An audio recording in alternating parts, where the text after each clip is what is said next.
You ever feel like your day just kind of evaporates? You had all these big plans, but somehow the hours just slip away? Well, today we're going to break down an amazing framework from Sheikh Hussein Abdul Razak on how to really take control of your day with purpose and, real spiritual focus. So let's jump right in with a big idea that changes everything. And wow, we are starting with a heavy hitter. This isn't just about having an off day. The point here is that how we treat today, this single 24-hour block of time, it literally sets the pattern for our entire life. The stakes couldn't be higher. So before we even think about a schedule or a fancy to-do list app, we've got to get the foundation right. We have to start with the why. What's the core principle that makes all the other tips and tricks actually, work? This right here is the crucial mindset shift. It's so easy to get caught up in the stuff of studying, right? The books, the highlights, the lectures. We can forget why we're even doing it. The goal isn't just to be a walking encyclopedia. It's to use that knowledge to become a better worshiper, to get closer to God. And this just hits the nail on the head. Real productivity, that feeling of having more time than you should, isn't about life hacks. It's about securing barakah, that divine blessing and abundance in your time. And the key to unlocking it, fulfilling your main duties first. Your prayers, your responsibilities. Once that foundation is rock solid, everything else you do just has more weight, more impact. Okay, so we've got the mindset, the foundation is set. But how do we turn that big purpose into something we can actually do today? Let's get practical and break down how to turn a good intention into a reality. It's a really simple three-part formula. First, you have to know exactly what you're aiming for. A fuzzy goal like I want to learn more gets you nowhere. Second, you break that goal down into actual things you can do. And third, you put those actions on a schedule. Because let's be real, a goal without a deadline is just a wish. And here's a principle that is so powerful. Less is more. Seriously. Instead of juggling 10 different things, pick 1 or 2 ambitious goals and pour your energy into them. The whole idea is that the clearer your path is, without all the extra clutter, the more powerful every single step you take becomes. All right, now for the flip side. What are the things that are secretly destroying our best efforts? The Sheikh identifies 5 major time burners. You got to think of these as the enemies of your focus, the things you need to be on the lookout for every single day. So, just for a second, ask yourself honestly, what's your productivity kryptonite? What's that one thing that always seems to derail you? Let's see if it's one of these 5 big ones. The first one is so subtle, but it is an absolute killer of progress.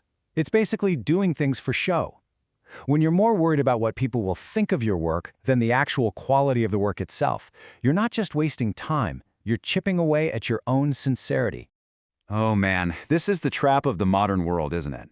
Signing up for everything, starting 20 books at once, having 100 tabs open. The message here is crystal clear. It's not about how much you start, it's about what you finish, what you truly master. Go deep, not wide. You know what I'm talking about? That online debate that goes on for days. That argument with someone that just goes in circles. This is a massive, massive drain on your mental fuel. The key skill to learn is recognizing when a conversation has stopped being useful and then just letting it go. Think of this one as mental static. It's that constant buzz of comparing yourself to others on social media, getting sucked into drama that has nothing to do with you, and worrying about things you can't control. The path to focus is through simplicity. Just cut out the noise. And this last one is tricky because we're talking about things that are totally okay, hobbies, hanging out with friends, entertainment. But when these perfectly fine things grow without any boundaries, they start to eat up the time meant for what's most important. They can weaken your drive without you even realizing it. Okay, so we've identified the enemies to avoid. Now let's talk about what we need to build. Because if your goals are the destination, your habits are the engine that's actually going to get you there day after day.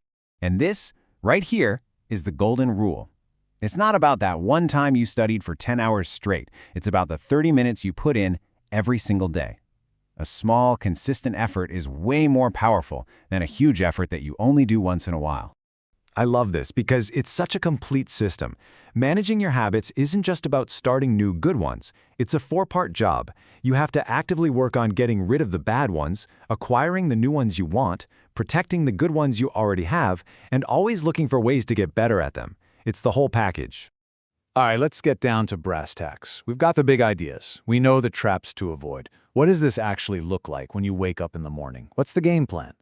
First, you have to understand this game-changing concept. Not all hours are created equal. You've got your golden time, which is from the Fajr dawn prayer up until the Zuhr noon prayer. This is the treasure of your day, when your mind is sharpest, perfect for your hardest subjects. Then you have lost time, like when you're commuting or doing chores, but it's not really lost. It's the perfect opportunity for things like listening to an audio lesson or reviewing something you've memorized. Okay, if you only take one practical tip away from this whole thing, please let it be this one. Instead of saying, I'm going to read 50 pages, say, I'm going to read for 30 minutes. Why? Because life happens.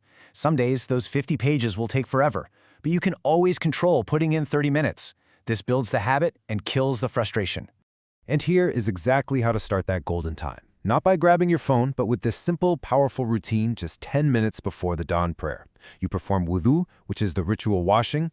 You read a few specific verses from the Quran, and you make dua. Just your own personal prayer to God. This little 10-minute investment frames your entire day in spirituality and focus. So here's the bottom line. The clock is going to tick no matter what. The day is going to pass whether you use it well or not. This whole framework, it's not about magically finding more hours. It's about giving the hours you already have real meaning, real direction. And that choice, every single day, is all yours.